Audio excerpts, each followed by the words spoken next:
Son mañaneros con Gino Lorenzini de Felice y Forrado y por supuesto Marco Kremerman de la Fundación Sol, hablando respecto a este caso que es impactante, insólito. Una señora recibe 1.200 pesos mensuales de jubilación. ¿Cómo puede ser eso de alguna manera, Gino, cuando estaba supuestamente entendido que había una jubilación mínima de 86.000 pesos? A ver, lo que pasa es que la pensión mínima garantizada por el Estado la otorgan a las personas que están dentro de una ficha de protección social dentro del 60% de menores ingresos. ¿Ya? Probablemente la señora, no sé, recibió la casa de su marido como herencia o tiene una propiedad y por lo tanto quizás no está dentro del 60% de menores ingresos y por eso se queda fuera. La pensión mínima. Claro. Pero no porque tenga una casa está recibiendo ingresos. Sí, pero si entonces, hay que comer, hay que comer. ¿Cuántas personas podrían no puede ir a cobrar la pensión? A ver, a nivel de sistema hay más o menos 1 millón de jubilados, que un 40% no esté considerado dentro de eso, podrían ser más o menos, no sé, 400.000 personas. O sea, acá, por ejemplo, no han llegado comentarios de gente que, por ejemplo, aquí dice Paloma Gallardo, dice, mi madre cobraba 500 pesos y más encima teníamos que viajar a Puerto Varas a cobrar. Yo soy de Yanquihue. ¿Cómo se entienden algunas injusticias como esa o como el caso que veíamos de esta señora que cobra 1.200 pesos? Resulta que ella tiene 120.000 pesos en el fondo y se los van a pasar a lo largo de su jubilación. ¿Por qué no se las pasan de una? Se gasta en micro y se gasta lucas en micro. Se gasta 1.200 pesos en micro para ir a cobrar 1.200, mejor que los deje ahí, no sé. ¿El sistema no te permite de ninguna manera sacar el fondo total? La ley no lo permite. El DL 3500 es muy rígido y actualmente no lo permite, pero por suerte ahora hay una comisión presidencial para mejorar eso y ojalá es que se incorpore no solo eso. Hay que recordar de que 7 de cada 10 adultos están desempleados, mayores de 60 años, desempleados y no se pueden jubilar y la AFP quieren aumentar la edad de jubilación, entonces estamos en un mundo del absurdo que no estamos viendo qué es lo que está pasando en la realidad con las personas. Oye, Marco, en ese sentido, ¿cómo se soluciona esto? Porque al parecer tiene esta falencia el sistema de AFP, como que esta señora no está dentro de los más pobres, por lo tanto no recibe la pensión mínima de 86.000 pesos, pero finalmente recibe 1.200 pesos y tiene que vivir, vemos que tiene una enfermedad, que tiene que costear remedios, las bolsitas, en fin. ¿Cómo lo puede hacer? Porque este caso se replica en varias veces. Esta es una de las falencias. Yo creo que en términos generales, ¿cierto? Sin quitarle gravedad a este y muchos casos que hemos conocido afortunadamente en el último tiempo, es bueno informarnos, es que, como decía en el reportaje, la pensión promedio del sistema AFP, el millón de pensiones que paga la AFP en promedio, es menor a los 200.000 pesos. Y cuando uno revisa la pensión de vejez, la clásica, que se llama retiro programado, porque las personas dejan las plata en la AFP, no las venden en una compañía de seguro, el 90% es menor a 144.000 pesos. Eso es 90% menor a 144.000 pesos. ¿Eso tiene solución? Entonces, ese es el punto. Chile no tiene un sistema de pensiones y eso es algo que se ha conversado muy poco. El sistema AFP es un ahorro privado forzoso. Eso no es un sistema. ¿Eso quiere decir que este sistema es malo? Es malo. Bajo este sistema no hay solución para la ¿Por qué lo permiten? ¿Alguien gana mucho con esto que dicen, ¿sabéis que juntemos el sistema? Bueno, juntemos lo que hablamos de las deudas con lo que hablamos de las pensiones actualmente. Nos endeudamos cuando jóvenes y después no tenemos plata para jubilarnos. ¿Y dónde están las platas de la AFP? Eso es muy importante. Por ejemplo, hoy día tenemos 28.000 millones de dólares prestados a costo muy bajo. Por ejemplo, depósitos a plazo, deuda soberana, a los bancos. Entonces le prestamos a las grandes empresas. O a las grandes empresas, pero en los 20... Que tienen acceso a ese fondo, que no tiene ninguno de nosotros acceso a ese fondo. Así es. ¿Y cuál es la simetría? Le presta con la plata de los trabajadores a la AFP a un 3%, un 4%, y después los bancos le prestan a 40% ya, pero Marco, a los mismos trabajadores. Entonces, de alguna manera, si tú dices que las falencias son impresionantes en el caso de la AFP, entonces, ¿cuál es el mejor sistema de pensión? ¿Deberíamos ir al método de reparto y ir dejando atrás la AFP? Porque vemos el caso de los militares, vemos el caso de la misma doctora Cordero que aseguraba que ella recibe 980.000 pesos y sus compañeros que se cambiaron a AFP efectivamente reciben un tercio de lo que recibe ella. ¿Quién pierde? ¿Por qué es imposible hacer eso con nosotros? Ahí hay una idea, seguro Gino tiene otra. Nosotros también como Fundación Sol fuimos a presentar a la Comisión de Expertos de Pensiones que creó la presidenta Bachelet. En el fondo hay un mito, que los sistemas de reparto, que en términos pedagógicos significa que las pensiones de las personas que están jubiladas se financian con las cotizaciones de quienes estamos trabajando. Eso es el reparto, tal cual. No es el los activos financian a los pasivos. Exactamente. Sobre todo cuando es obligatorio, así que digamos se regula solo. Entonces nos dicen que están quebrados los sistemas de reparto. Sí, muchas veces he escuchado eso, el sistema de reparto quebró en Chile. Eso es falso. Primero, hasta el propio José Pablo Orellano, que hizo estudios serios en los años 80, nos decían que se necesitaban cambios porque había muchas cajas con beneficios diferenciados y había que homologar esos beneficios y solucionar los problemas. Pero el gran problema es que hoy día el 95% de los países del mundo como eje central de sus sistemas de pensiones, tienen al reparto, donde existe esta idea privada, este invento de la dictadura chilena.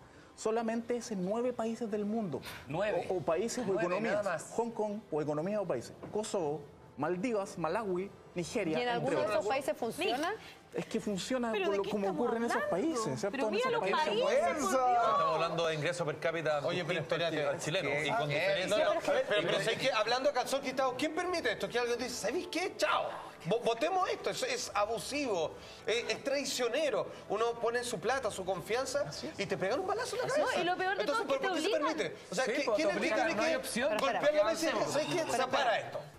Sí, hay un tema para terminar, para que pueda también opinar Gino, como ¿cuánta es la plata que hoy día ingresa la AFP de los cotizantes y del aporte del fisco para suplementar las pensiones y cuánto se pagan pensiones? Hoy día ingresan, año 2013, cierre de 2013, 6,57 billones de pesos en cotizaciones de los trabajadores. Con los bajos sueldos que existen en Chile y con la precariedad. Así todo entra eso. Claro, porque el sistema te obliga. ¿Cuánto paga? Paga 2,5 billones. O sea, hay 4 billones de excedentes que podríamos estar triplicando Además, pensiones perdona, hoy Marco, día. cuando juegan con, o sea, cuando apuestan con nuestra plata, más bien cuando invierten, si ganamos, ganamos todo, pero si perdemos, perdemos nosotros. Ellos no pierden. Eso también hay un punto importante. Tal cual. O sea, mueven nuestra plata, hacen inversiones con ella, pero si les va mal en un negocio, los que perdemos somos todos nosotros, los cotizantes, y ellos quedan igual, siguen teniendo utilidades. Gino Valle no está tan de acuerdo con que el sistema de reparto sea mejor, ¿no? No, a ver, lo que estoy de acuerdo con Marco es que el sistema actual no está funcionando y es cosa de ver la cifra y la realidad de las O personas. sea, sí funciona para algunos, para los que quieren, No, pero- digamos. Para un 2%, No, pero 1%. ¿qué? Será un 10% de la Claro, población. lo digo obviamente que- abusivamente. Los que quieren mantener No. el sistema, ellos son los que se llenan la plata. Entonces, pero el sistema hoy no está funcionando bien. Mira. Y en ese diagnóstico yo creo que Gino, estamos quiero completamente de saber acuerdo. específicamente cuál es tu propuesta, pero tenemos un Twitter de Miguel Meléndez que dice: mi mamá recibe 5.000 pesos de jubilación. Mientras no haga término de giro, seguirá recibiendo eso. Esto es una estafa legal. ¿Estás de acuerdo? Es que, mira, ¿cómo no estar de acuerdo con una persona que recibe 5.000 pesos? Es decir, hay que ser inhumano para no estar de acuerdo. Entonces, si el tema es el sistema de reparto tiene algo que es muy positivo, que es la solidaridad. Ya. Y en eso estoy 100% de acuerdo con Marco. Pero también el sistema de capitalización individual tiene la ventaja de que haya ahorrado 165.000 millones de dólares, que eso es positivo para el país. Entonces, lo que nosotros propusimos es fusionar ambos. ¿En qué sentido? Que el Estado deposite 1 millón de pesos por hijo nacido, con eso a los 65 años, si fuiste barrendero o fuiste médico, da lo mismo, vas a tener una jubilación piso de 250.000 pesos.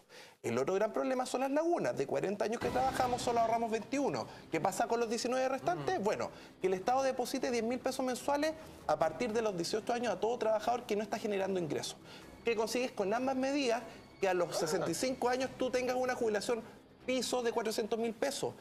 Hoy en día no se reconoce la labor de la ama de casa, la ama de casa trabaja, se esfuerza, cría hijos. Queda en las peores de las condiciones. En las peores de las condiciones. Y con esta propuesta que fusiona ambos sistemas, se conseguiría una jubilación piso de 400.000 pesos. ¿Y cómo transformamos el sistema? Que eso es lo importante. Hoy en día en Fuerzas Armadas se gastan 8.000 millones de dólares en Fuerzas Armadas. Entonces, el sistema en total está siendo subsidiado en 11.000 millones de dólares. Lo que nosotros proponemos es que reasignando estos recursos, hoy podríamos venir y pasar a estas jubilaciones piso de 250.000 pesos. Y eso es Pero eso fusionar será ambos posible sistemas. porque parece que no hay una voluntad de cambiar esto. Es más, a partir del próximo año están los trabajadores independientes obligados a tener que imponerse mensualmente en una AFP. Entonces parece que en vez de tener más libertades como trabajador, porque yo he escuchado a varios economistas que dicen, ¿sabes? Que si tú metís la misma plata que depositas mensualmente en una AFP, en una cuenta de ahorro, al final te vas a jubilar con mucho más plata que con lo que te puede dar una AFP. Y para siempre. Y tenéis disponibilidad de los fondos. Y yo tengo una pequeña Pero espérame, ¿están así o no? Es que depende, porque lo que pasa es que las comisiones uno no las considera y las comisiones son bastante altas. Para un trabajador que se sumó el año 2000 ha rentado con suerte un 2% y para el trabajador que se sumó el año 2000 es verdad. Para el que se sumó el año 80 ha sacado un 6% y en ese caso quizás sí sería verdad que sería mejor el AFP. El problema es que la AFP, como no asume los riesgos de pérdida, la última década ha tenido muy malas rentabilidades. Oye, yo tengo varias dudas porque en el fondo, como trabajadora independiente, yo tenía mi ABP, pero igual el Estado me obligará desde el próximo año a tener AFP.